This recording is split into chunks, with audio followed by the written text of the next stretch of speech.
सत्संगत जी, प्यार से कहना धन निरंकार जी।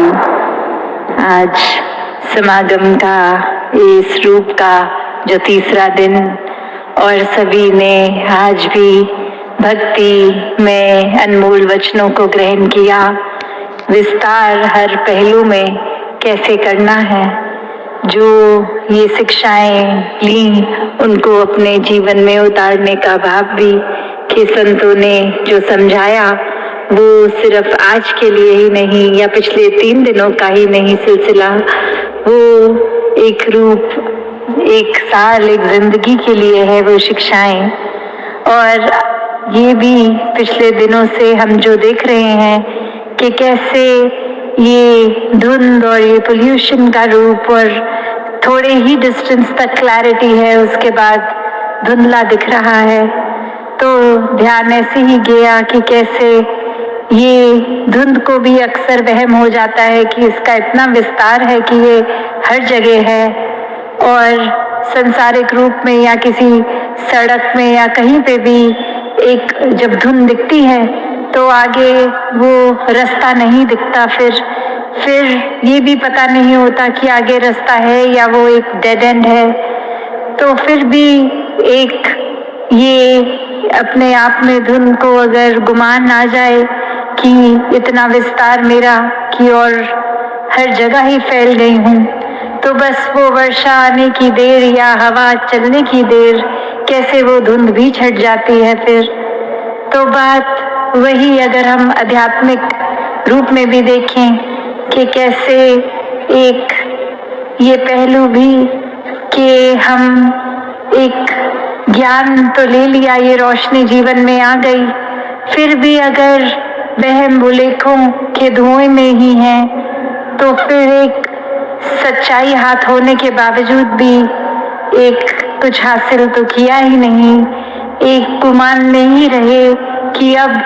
तो ब्रह्म ज्ञान लेके हम निरंकारी हो गए हैं, एक मुक्ति के हकदार हो गए हैं, पर वहाँ खुद ही तो हमने एक नई बाइफिकेशन, एक और बायसनेस का चश्मा पहन लिया कि हम निरंकारी हैं और बाकी नहीं हैं। तो ये भी एक जो फाइन लाइन हम खुद ही एक भेदभाव के बना देते हैं। एक जहाँ पहले तो भेदभाव सिर्फ इंसान शायद जाति पाति के आधार पे बनाता था,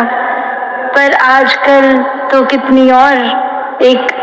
अच्छे स्कूल, एक सरकारी स्कूल, एक प्राइवेट स्कूल या फिर एक ग्रामर स्कूल, एक ऐसे अपग्रेडेड लाइफस्टाइल के ऊपर भी भेदभाव होने लग गया है कि हमारा जो पता है ये तो शहर का सबसे पॉश एरिया है, या कोई भी और एक नए नए तरीके कि कौन सी फोन में ऐप है, कौन सा फोन है, उस हिसाब से हम ज्यादा श्रेष्ठ और अलग और अच्छे हो गए हैं दूसरों से। तो सिर्फ वो चाहे एक अब वो समय नहीं चाहे कि हम कोई जातियों में या फिर रंग नस्ल के आधार पे, पर ये जैसे जैसे ज़माना इवॉल्व हो रहा है, ये नफरत करने के कारण भी और अलग अलग बनते जा रहे हैं। तो बात वही कि ये ब्रह्म ज्ञान लेकर भी अगर हम छोटी छोटी संकीर्णताओं में ही रह गए तो फिर ये रोशनी होने के बावजूद भी अगर धुंध है तो नजर कुछ नहीं आना। तो ये एक परमात्मा का जिन्होंने जीवन में आधार लिया, उन्होंने ही अपने जीवन में हर समय के लिए ये सच्चाई का एहसास करते हुए सब खुद भी साफ साफ देखा है, और ये भी इंश्योर किया है कि कोई और भी अगर इस रास्ते पे है तो उनको भी साफ साफ दिखे, वरना तो संसार में कोई ना कोई इंसान मिल ही जाएगा जो बहुत वहम और डाल देगा कि अगर क्लैरिटी खुद को है भी तो भी कुछ ऐसी बात कर देगा कि हम खुद ही कंफ्यूज हो जाएं, हम खुद ही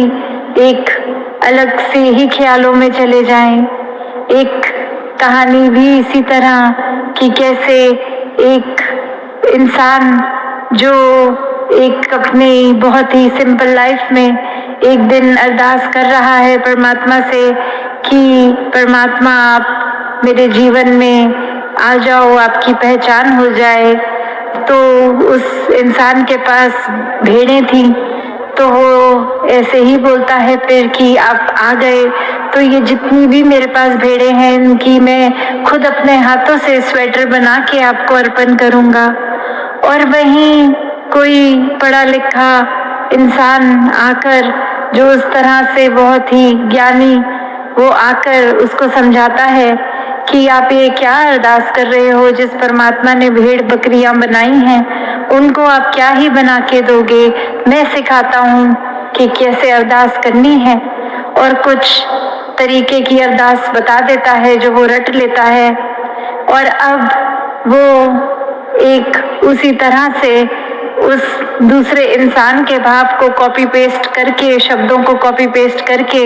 एक अरदास बना चुका है। और अब वो कहानी में जैसे आगे होता है कि फिर एक दिन परमात्मा खुद ही उस इंसान को, जिसने सिखाया होता है कि कैसे अरदास करनी है,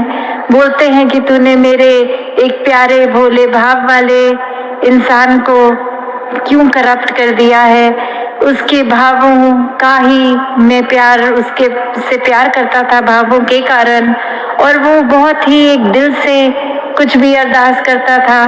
तो वो बहुत अच्छा लगता था। और अब उसके भोलेपन को भी तुमने कुछ रटी रटाई चीजें सिखा दी हैं। वो बस वही बात बोलता है और अपने भावों से अब बिल्कुल खाली हो गया है, क्योंकि उसके मन में तुमने डर डाल दिया है कि इस तरह से अरदास अगर नहीं होगी तो अरदास कबूल नहीं होगी, या फिर वो खुद ही इंसान गलत है जो गलत तरीके से परमात्मा से बात कर रहा है। तो बात यही कि ये हमने, चाहे कहानी की रेलेवेंस क्या है क्या नहीं, या किस तरह से लिखी गई, पर बात वही कि ये निराकार से तो भावों का एक भक्ति में रिश्ता है। और यहाँ ज़रूरत है हमें अपने भाव के विस्तार की, अपने इनोसेंस को कायम रख के, कि ये एक सिर्फ बात हो नहीं कि एक ऐसे अक्सर दुनिया समझती है कि अगर भोले हैं तो संसार रूप में बहुत कोई ना कोई फायदा उठा लेगा, एक हमें मिसयूज कर लेगा, या हमारा फायदा उस तरह लेकर हम फिर बहुत ही लूजिंग एंड पे होंगे, एक हारे हुए इंसान हो जाएंगे। पर जहाँ भोलेपन की बात होती है भक्ति में, वहाँ चेतनता की भी होती है कि यहाँ एक किस तरह एक ही भक्त है जो बहुत भोला भी है और पूरी तरह से चेतन है। तो यही एक जो डिफरेंस आता है कि जब मन में खुद के चतुर चालाकियां नहीं है और वो अलर्टनेस रखकर हर समय निरंकार को याद रखते हैं, तो फिर कुछ नुकसान भी नहीं होता और ये भावों से भक्ति भी हो जाती है। तो जीवन में जहाँ ये विस्तार की तो परिभाषा पिछले 3 दिनों से हम कहाँ कौन से पहलू में कर सकते हैं। किसी संत ने प्यार के ऊपर जिक्र किया, विनम्रता के, करुणा के, किसी ने बोला कि नेगेटिविटी से मुक्ति लेना भी एक तरह का विस्तार है, किसी ने आउटरली विस्तार की बात करी और किसी ने बोला अपने अंदर इंटरनल विस्तार कैसे करना है। तो ये और भी जितने पहलू जोड़ दिए जाएं, ये विस्तार को करना ही असीम की तरफ है, और ये परमात्मा असीम है, इसका कोई अंत नहीं है। तो जब जो भी चीज इसके साथ जोड़ेंगे वो अपने आप में ही असीम हो जाएगी। तो भाव सिर्फ यही कि जब ये ब्रह्म ज्ञान की समझ आ जाती है तो वहीं पे एक, जैसे दासी जिक्र कर रही थी, कि वो धुंध के कारण एक डेड एंड ना फील हो, एक ये ना लगे कि अब हमें सब कुछ आ गया है, और वहां से ब्रह्म ज्ञान से ही ये जर्नी शुरू किया जाए और ये असीम की ओर परमात्मा के साथ जुड़ के हर पॉजिटिव पहलू को और आगे से आगे बढ़ाते चले जाएं। जहाँ तक एक ह्यूमन कैपेसिटी है, परमात्मा को जब शामिल कर लिया तो कुछ वो कैपेसिटी भी फिर एक छोटी सी ही चीज रह गई, उसके भी बियॉन्ड चले गए, एक आगे चले गए। तो ऐसा विस्तार हर पहलू में पॉजिटिविटी लेकर हर कोई करता चला जाए समय तो अपनी सीमा से एक आगे बढ़ ही रहा है।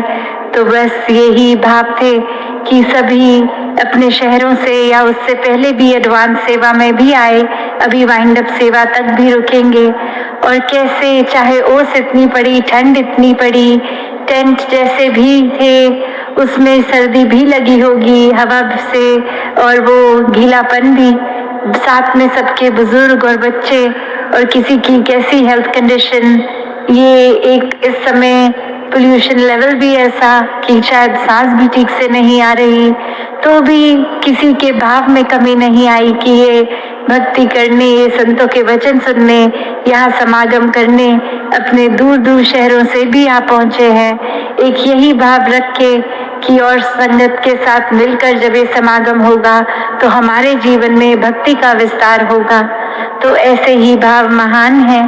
और ये भी देखा गया कि चाहे नमस्कार की लाइनों में ये अपने टेंट से जब सब आते हैं तो